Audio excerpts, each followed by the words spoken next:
Well, thank you, John, and good morning. It is great to be with you. It is great to be back with so many friends at Heritage. For all of you here, I would encourage you to settle down, get comfortable, and I will do my very, very best to keep my remarks to under 21 hours. Let me say at the outset also, it is a particular privilege being here at Heritage. Heritage plays such an important role in helping articulate and defend conservative principles across this country. And in no fight has that been more apparent than in the fight over Obamacare, over stopping the enormous harms that are coming from Obamacare. Heritage has played an absolutely leading role in helping lead that fight, and I certainly am grateful to be fighting alongside Heritage. Now, the topic this morning is not Obamacare, but is instead two of my favorite topics in the world, one of which is U.S. national sovereignty, and the other of which is the structural constraints that are present in the Constitution that protect our liberty. And both of these are implicated by the Supreme Court's case, Bond versus United States. So what I'd like to do is I'd like to talk to you for a few minutes about Medellin versus Texas, which John mentioned, and tell you a little bit of the background of Medellin because that's a case with which I was intimately involved. And then transition over to talking about Bond and how many of the issues in Medellin are implicated in Bond, and go to core issues of sovereignty and the structural protections of our liberty. Medellin is a case that began with a horrific crime that occurred in Texas in the early 1990s, where two teenage girls were tragically attacked and murdered by a gang. And it was as ugly a criminal case in terms of what happened to those little girls as you would ever see. And the case took a very, very strange turn, because what happened in Medellin is one of the gang members, a fellow named Jose Ernesto Medellin, he was apprehended, he confessed in writing, and he was convicted. But it so happens that Medellin was a Mexican national. He had been born in the nation of Mexico. And although he had lived almost his entire life in the U.S., he had come to the U.S. as a very small child, he was technically speaking still a Mexican national.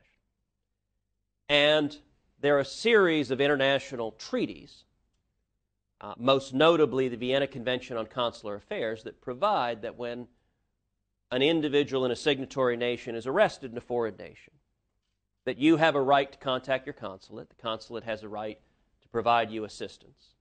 And it's been interpreted as putting an affirmative duty on the arresting officials to inform you of that right. There's no dispute, nobody informed Medellin of his right to contact the Mexican consulate. So he was convicted, he was sentenced to death, and some 4 years later, on federal habeas review, on a collateral review of his convictions, his lawyers raised for the first time the Vienna Convention issue. And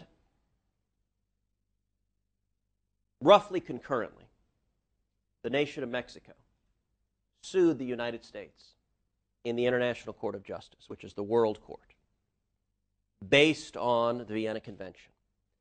And the World Court issued a decision in a case called Avena that was a remarkable decision. It was a decision that purported to order the United States to reopen the convictions of 51 murderers across this country, all of whom were Mexican nationals, all of whom had been convicted of murder, all of whom, for one reason or another, local law enforcement had not informed them of their right to contact the Mexican consulate. That was the first instance of a foreign court trying to bind the United States and bind our criminal justice system. It was an extraordinary assertion of power by the World Court. Well, unsurprisingly, Medellin's lawyers immediately began seizing upon this decision from the World Court and saying under the World Court, he was entitled to have his conviction reopened.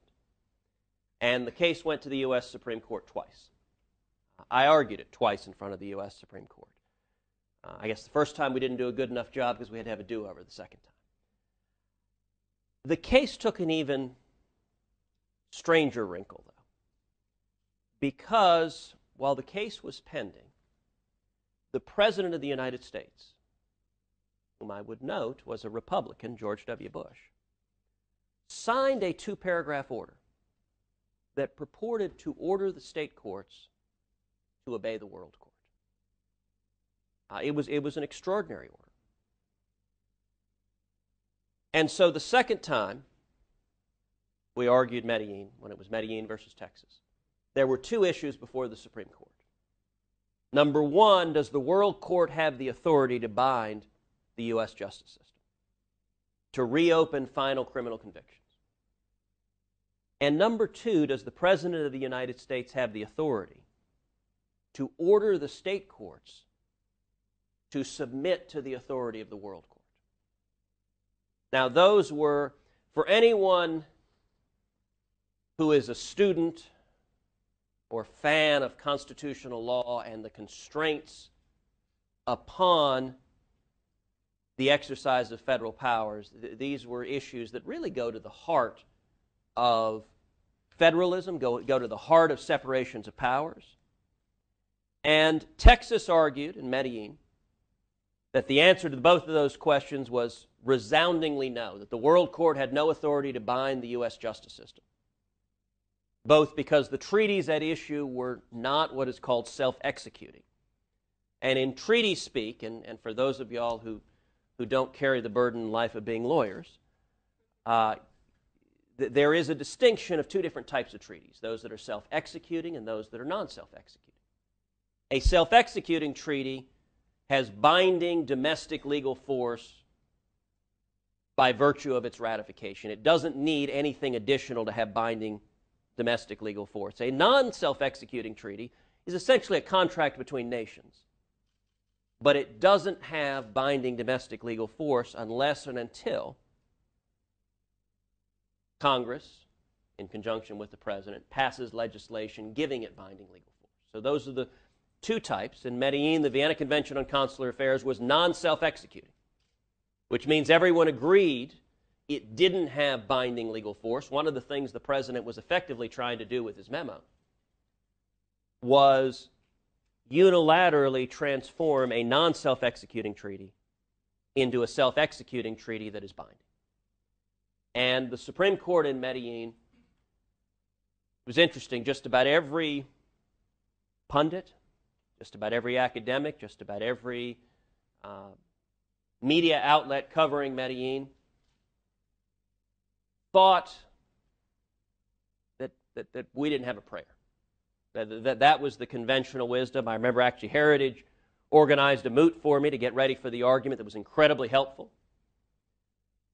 And at the end of the day, the Supreme Court ended up agreeing with Texas across the board. We won 6-3, with a victory where the court concluded, number one, the World Court has no authority whatsoever to bind the U.S. justice system.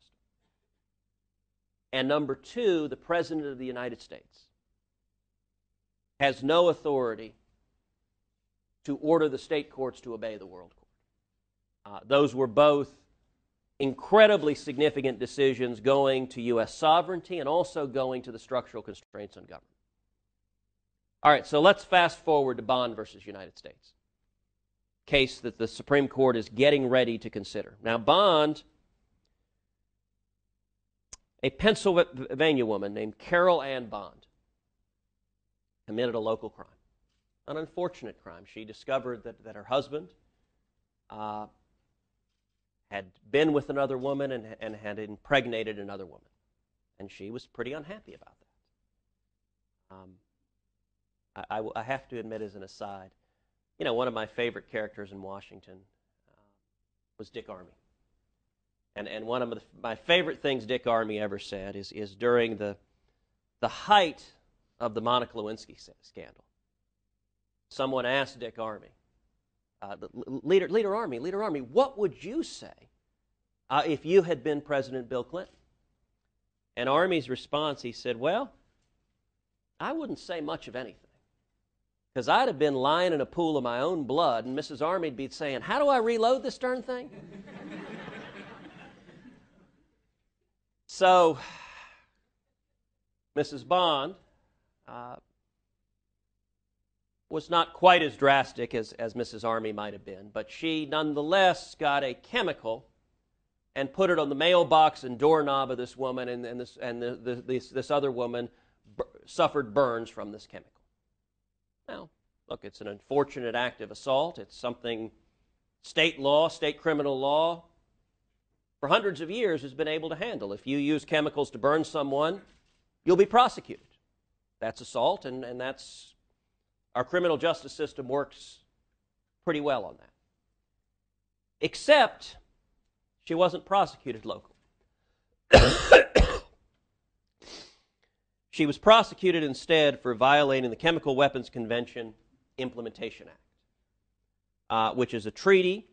It's an act that was implementing a treaty prohibiting chemical weapons. Now, in this case, it wasn't sarin gas that was used. It wasn't something typically understood as chemical weapons in the sense of weapons of mass destruction that are typically the subject of these treaties. It was chemicals that were harmful and burned this one. And the central question in Bond is whether a treaty can expand the authority of the federal government beyond the constitutional limits that would otherwise apply. That is a tremendously important question, and I would note that at the heart of what's at issue in Bond is a famous sentence from Justice Oliver Wendell Holmes in 1920 in a case called Missouri v. Holland, where in that case the court wrote, quote, "If a treaty is valid, there can be no dispute about the validity of the statute implementing it under Article 1, Section 8, as a necessary and proper means to execute the powers of the government." Now that snippet, that sentence has been relied upon over and over again for the proposition that the treaty clause can be used to circumvent the structural limits on the power of the federal government. Now, I have to tell you, in my view, that proposition is an absurd proposition, that the treaty clause can subsume, can trump every other structural protection of the federal government, but that phrase has been cited for that proposition over and over again. Indeed, in Medellin, the federal government relied on Missouri versus Holland and said, well, yes, it is unusual. In fact, the Department of Justice was quite candid. They said unprecedented for the president to attempt to order the state courts to obey the world court. But under Missouri versus Holland, the treaty clause enables all sorts of things that wouldn't be able to happen otherwise. I will note, by the way, as an aside, I want to go back to Medellin for a second. We had an interesting array of amici in Medellin who supported the state of Texas, who came in supporting the state of Texas, because, in my view, Medellin was a separation of powers case. It was about protecting the authority of Congress, protecting the authority of the Supreme Court, and protecting against executive overreach. And in particular, we had one brief that was signed by a number of law professors, including John Yoo, whom many of you will know, who is an academic, who is a friend, who is known as one of the most conservative law professors in the country and one of the most vigorous advocates of robust executive authority. That same brief was also signed by Professor Erwin Chemerinsky, who's the dean of the University of California at Irvine, who is very well known as one of the most liberal law professors in the country. I am not aware of any other issue in which John Yoo and Erwin Chemerinsky have joined forces. They both joined a brief supporting Texas and Medellin, and why did they do so? Because the potential, if in the context of a treaty, the president had the authority to pick and choose which laws to follow, that had enormous potential for damage to our structural constitutional system going forward. Indeed, I'm reminded of when I found out about the president's order in Medellin. The then U.S. Solicitor General, Paul Clement, called me on the phone. Paul is an old friend, and Paul said, This was February of 2005. And Paul said, "Ted, are you sitting down?" Now that's a bad sign. When the conversation begins with, "Are you sitting down?" you're pretty sure the rest of it is not going to end up the way you want. And Paul explained to me that the president had decided to sign this order, ordering the state courts to obey the world court. And then Paul, being a good soldier, made the argument, but look, you should be very, very comforted, because the president keeps his finger on the trigger. The president gets to decide when to implement this new power.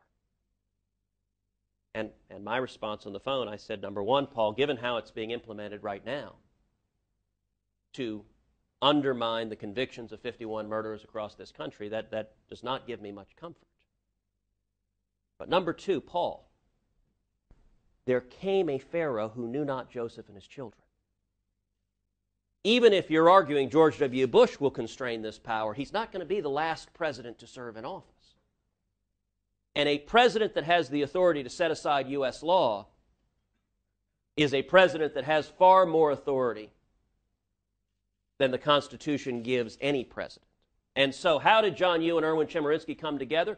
Because on each of them, I called each of them and made the case. And I said, imagine, when you were talking to a conservative, we had a number of conservatives, imagine, tried to pick a specter that in 2005 would deeply concern conservatives. Imagine a President Hillary Clinton who decided to use this new power to set aside state laws with which she disagreed in the name of international comity, in the name of not even enforcing mandatory treaty obligations, but simply comity between the nations, which was the predicate for the Medellin Order. Imagine, for example, a President Hillary Clinton signing a 2-paragraph order setting aside the marriage laws in all 50 states and saying every state shall now allow gay marriage because I have determined this would further international comity. Or another example, imagine a President Hillary Clinton saying, our allies really don't like that a number of states have capital punishment laws. So I'm writing a 2-paragraph order setting aside the state capital punishment laws in every state because this would further international comity. And I argued, listen, no matter what you think of the president doesn't have the authority to flick state laws off of the books on whim and judgment. Now with Professor Chemerinsky, I tried to pick the most terrifying thing a liberal law professor could ever imagine. I said, imagine President Dick Cheney. Erwin began breathing heavily at that point. And I said, it is not at all difficult to imagine, for example, a President Dick Cheney saying, California environmental laws limit productivity. Our allies, they have global multinational corporations. They're unhappy. I therefore set aside all California environmental laws. Or for that matter, tort reform. Those pesky trial lawyers keep suing people. I therefore decree there shall be no punitive damages in the United States of America. Now look, some people in this room might like that as a policy outcome. Whether you like it or not, it is unequivocal the President of the United States doesn't have the authority under a constitutional system to simply decree it by whim. That unified the left and the right in Medellin saying, regardless of who the president is, we don't want that much power arrogated to the president. Well, let's go to Bond. There are two types of restrictions you can think of that ostensibly the treaty power could get around. One are explicit prohibitions. The Bill of Rights. I'll read you again the sentence from Missouri versus Holland.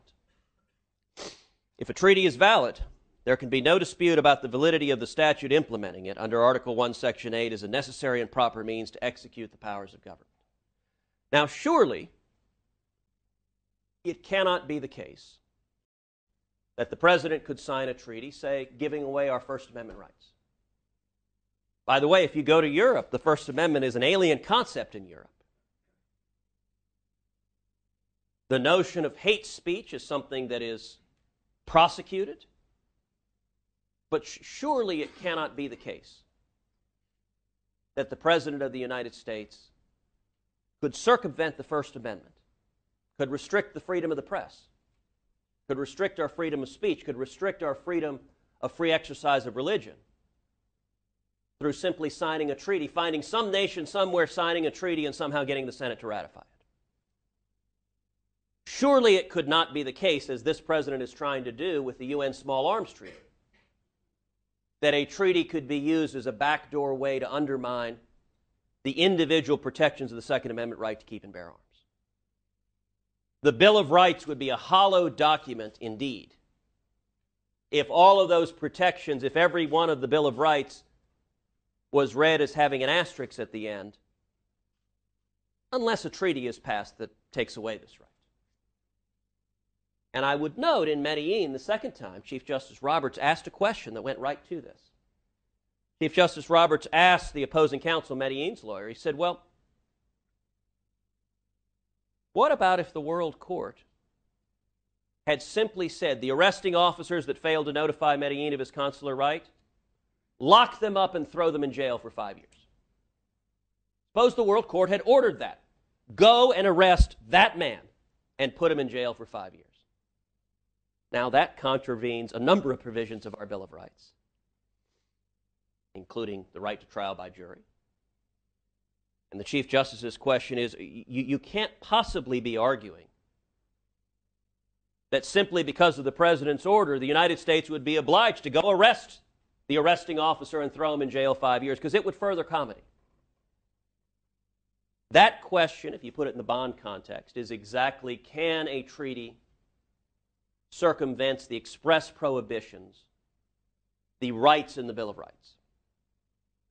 But there's a second question, a related question, and one that really is the heart of bond, which is, okay, if it can't, and I think most people would agree that you can't use a treaty to undermine the Bill of Rights and the explicitly prohibited actions and powers of government. Well, then the second question is, well, are the structural limits on the power of the federal government different? Now, some would say yes. There are some, particularly in the legal academy, that view the structural limits as really all but non-existent. Kind of details. And, well, if it's a treaty, yeah, you can get around those. I have to say, in my view, I think the structural limits were fundamentally about protecting individual liberty, about restraining governmental power to protect the liberty of the citizens. And I would note, also at Medellin, the issue of structural limits on government was raised a couple of times. One, with regard to the President's order in Medellin, the Department of Justice argued that the President had authoritatively interpreted the treaty, and that was binding. And I got to tell you, there are very rare times in the life of a lawyer where you get to go into a court, particularly the Supreme Court of the United States, and argue relying as a principal authority on Marbury versus Madison. To stand before the Supreme Court and say, Mr. Chief Justice, it is emphatically the province and duty of this court to say what the law is. And yet that was very much our argument there, that in attempting to impose a binding interpretation of the treaty that was contrary to what the Supreme Court had said, that the President was usurping the Article III authority of the Supreme Court of the United States. And we argued no treaty could give away the Article III decision-making power of our courts to another body. That exceeded the treaty writing authority to hand over the core constitutional responsibility of our federal courts. Now, I'll note the first time Medellin was argued, Justice Scalia asked a question quite similar to this. But he asked Mr. Medellin's lawyer, he said, tell me, do you think that the President could sign a treaty making Kofi Annan the Commander-in-Chief of our U.S. Armed Forces? Could the President of the United States, by treaty, give away his core Article II authority? Now, Medellin's lawyer didn't really have an answer to that question, because the answer is self-evidently no, Of course not. Of course the President could not make anybody else Commander-in-Chief except for the President of the United States, who is the only individual given the authority to be Commander-in-Chief under Article 2 of the Constitution. But the problem is, if he said that, that immediately said, well, then what? It led to the follow-up question, which is, if he can't give away his Article 2 power, why could the President give away our Article 3 power?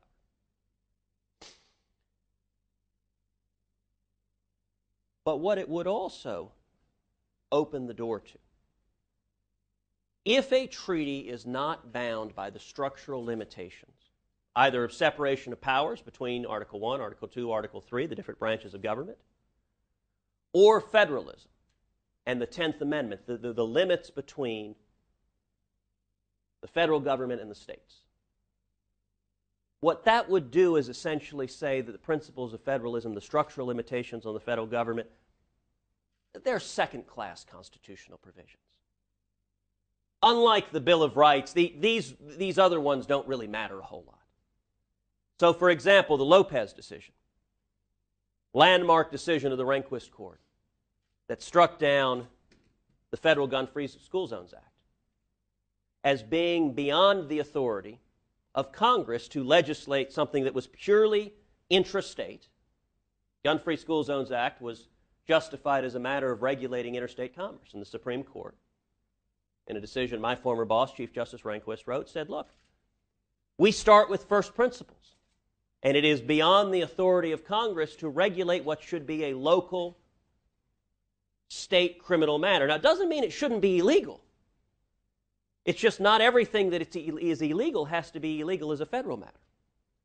There's a reason we have 50 states and local governments. If the meaning of the Missouri versus Holland snippet is that a treaty can circumvent the enumerated powers in Article 1, Section 8, that you don't need to ask, does Congress have the authority to legislate here to begin with, then it means there's an easy way around the Lopez decision. You simply sign a treaty with anybody that says we're going to agree to ban guns in all of our schools. You get it ratified, and if it's no longer relevant, does the federal government have the authority to regulate purely local matters? You suddenly have a backdoor giving the federal government the authority to do it anyway. Another issue similar to that is the Morrison case, where the court struck down a portion of the Violence Against Women Act. Now listen, everyone agrees violence against women and against anybody is a terrible thing and should be punished vigorously. Indeed, in this case, Ms. Bond used chemicals to burn someone else. There's no doubt that, assuming those are the facts, that she should face criminal prosecution for that conduct. The question is, who should prosecute her? Under which law? And what the court concluded in Morrison is, listen, the states have, for centuries, had robust laws protecting against violence on a purely local matter. There's no need for a federal law governing violence between two individuals on a purely local level that doesn't cross state lines, that doesn't implicate interstate commerce.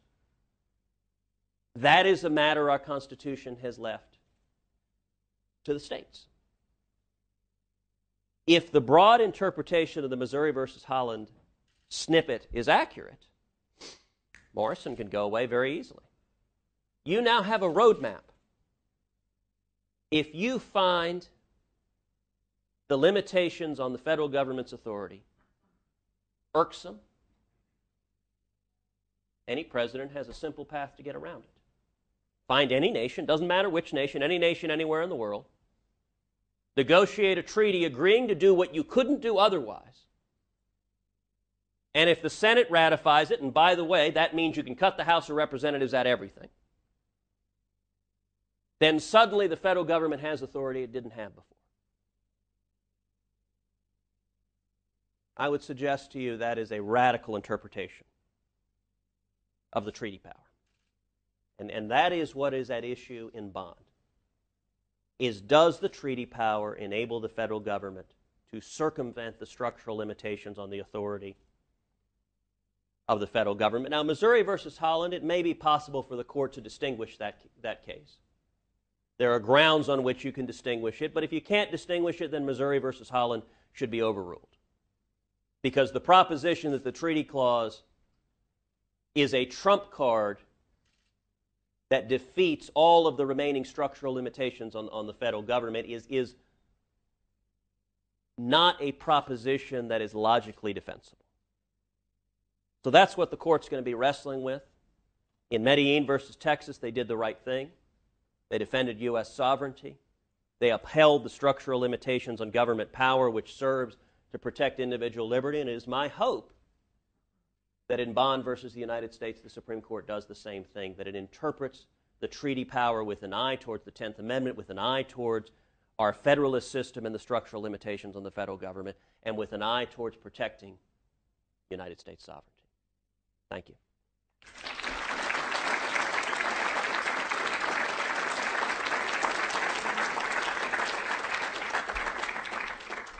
The senator has graciously noted that he will take some questions now. We have time for a few, so if you please wait for the mic and ask a question rather than make a, treat his speech, that would be great. So right there.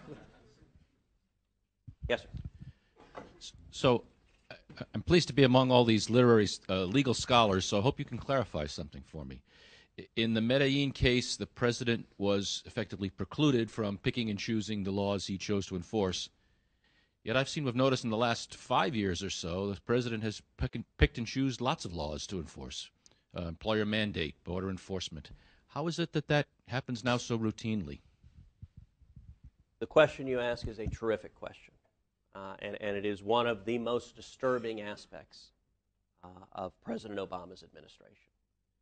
This administration has not respected rule of law and has consistently flouted the constitutional limits on the authority of the president. As you note, the president has picked and chosen which laws to enforce and which laws not to enforce. In the immigration context, the president simply announced he wasn't going to enforce certain aspects of our immigration law. In the drug context, the Attorney General announced they weren't going to enforce aspects of our drug law. Now, as a policy matter, it may be that some people in this room agree with those policy decisions. Maybe those are, particularly on the drug side, I think you would find people both on the right and left that think there may be some reasonable modifications of drug laws. But prior to this presidency, the way you had reasonable modifications of federal law is you went to Congress, you introduced legislation, you worked with elected representatives of both parties, you passed a change in the law, and you signed it into law. That's the way the constitutional system worked. What this president has begun doing, and it's a very disturbing pattern, is simply saying we're not going to work with Congress to get it changed. As the president said in 2 State of the Union addresses, if Congress doesn't act, I will. That is a dangerous assertion of power. The president under Article 2 has a constitutional obligation to take care that the laws be faithfully executed. If you look at Obamacare, the pattern on Obamacare has been really stunning. We all know big business has gotten a 1-year delay in Obamacare. Why? Because the president decreed it to be so. The statute applies on January 1. Now, for a couple of 100 years, when a statute says there is a legal obligation that applies on January 1, it meant on January 1 that legal obligation kicked in. This administration simply said, no, we're not enforcing that law. And in fact, they did so through a blog post from a mid-level Treasury staffer that was posted on a Friday afternoon. That pattern, I think, is very dangerous. And I'll note 2 things on it. Number one, in the Senate, I'm the ranking member on the Constitution Subcommittee. And in that capacity, we have put out a report detailing assertions of federal power by this administration. Bold, broad, aggressive assertions of federal power that this administration has made before the United States Supreme Court that have been rejected 9-0. And this report I would commend to all of you to go through. They argue that the federal government has the authority to put a GPS on your cars with no probable cause, no reasonable suspicion, just to know where you are. Now, as I read it, I thought the Fourth Amendment had something to say about that. And fortunately, the Supreme Court agreed, and 9-0 said, no, the Obama administration doesn't have that authority. There was another case, Hosanna Tabor,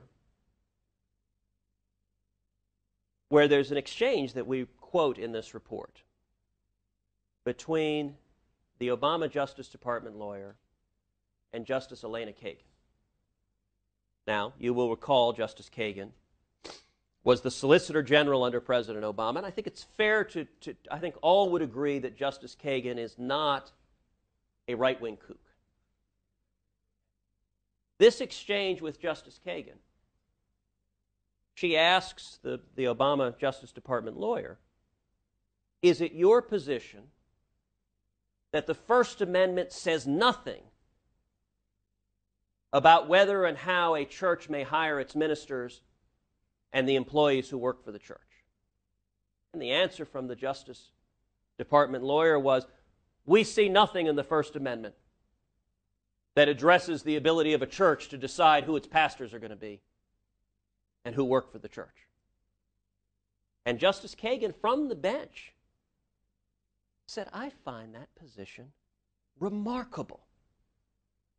That is from the bench, President Obama's own Solicitor General saying, the idea that the First Amendment is irrelevant to the question of how churches select their ministers? And 9-0, the Supreme Court rejected it. So I would commend that report to everyone to see a catalog of egregious assertions of federal power. And the second final point I'd make on this, Medellin versus Texas. Unfortunately, there the president who made an assertion of overbroad federal power was George W. Bush. He's a Republican, the former governor of the state of Texas. And yet I'm very proud that the state of Texas went before the U.S. Supreme Court and said, no president, even if he is the former governor of Texas and a Republican, no president has the authority to give away U.S. sovereignty. And I would note one of the things that is disturbing is the almost total absence of Democrats speaking out at the abuse of executive power by the Obama administration. I spoke out very loudly when it was a Republican administration abusing its power. I thought it was striking when Rand Paul did his filibuster on drone policy that only one Democrat showed up on the floor to support us. That was Ron Wyden.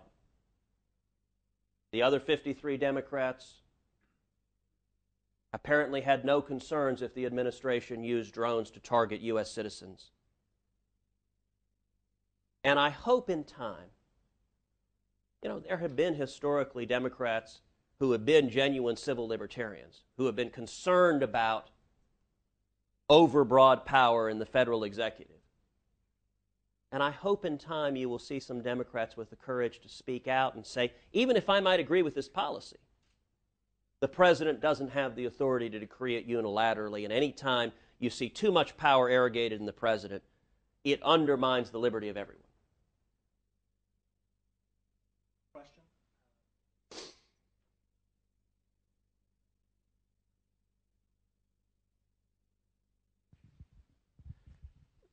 Thanks. Senator, thanks for spending the time to talk about the treaties and some of the background. And I wanted to ask about a specific treaty. I think it's likely going to be a subject of a Senate Foreign Relations Committee hearing coming up. I'm sure you're very familiar with it, Convention on the Rights of Persons with Disability. And so today you've brought up how important it is. These are important things, and there's other implications. And so just briefly, my name's Chris Nowim. I'm a Iraq veteran. I work at Vets First Veteran Service Organization. I'm sitting here with Jeff Steele from the American Legion. And most of our work usually focuses on bills, legislation, House Veteran Affairs Committee, Senate Veteran Affairs Committee, rarely treaties. This is a treaty that veteran service organizations are supporting because of the relationship with disabled veterans, and I know you're probably familiar with it, and why we're supporting it is kind of the overseas travel, retired military, disabled veterans living overseas, and so I'm pretty sure you're probably opposed to it, but I guess the question is, through the RUDS process, or reservations, understandings, and declarations, could you speak a little bit to how important those are to make a treaty better, or to make them amenable to a conservative senator like yourself? How important is that? And our veteran community is supporting it. So, is there a way where we can be a resource or help it be better in that respect? If you could speak to that, and thanks in advance. Well, thank you for that question, and let me say thank you to your work with our veterans, which is incredibly important. The treaty with disability, when it's come up before the Senate, it has not been ratified. And the reason it hasn't been ratified was, and I was not serving in the Senate the last time it was voted, so I have not had the opportunity to vote on it yet, but the reason it wasn't ratified was because of concerns of U.S. sovereignty. In the United States, we have vigorous laws, indeed laws that lead the world in terms of protecting the rights of those with disabilities. The Americans with Disability Act expands the access for people with disabilities and made major inroads in terms of allowing people who previously had not been able to access public facilities to be able to access public facilities. That's existing law now. The concern over the disability treaty is that it would undermine sovereignty by creating the ability to use international bodies to enforce extant legal obligations on the United States without going through the legislative process, without going through Congress. That's the concern. It is a real concern. I would note, in terms of access elsewhere, other countries who have signed on, to the extent they wish to comply with the treaty, will do so regardless of whether the U.S. ratifies that treaty. If other nations that have signed on decide to expand their access, which is the issue you're focused on, they're going to do it or not, regardless of whether the United States is a signatory, because there are other nations that are signatories. And I would note what happens sometimes in these treaty issues. You saw this in Medellin. The nation of Mexico argued in front of the World Court and argued in front of the Supreme Court that the U.S. should be bound by the judgment of the World Court. And in fact, we had 90 foreign nations come in against the state of Texas in front of the U.S. Supreme Court, arguing that the U.S. justice system should be bound by the judgment of the foreign court. Do you know how many of those 90 nations enforced judgments of the World Court in their courts? 0. It literally was 90 nations saying the United States alone should give up its sovereignty. We have never done this, and we don't intend to. But the United States should do so. That's part of the concern with the disability treaty, is that ratification is not going to materially change the degree of compliance by foreign nations, but it is going to open avenues to undermine sovereignty and challenge U.S. law. And I think if those issues are not adequately dealt with, I think the treaty is unlikely to be ratified. With that, I just want to thank you all for being here, and God bless you all.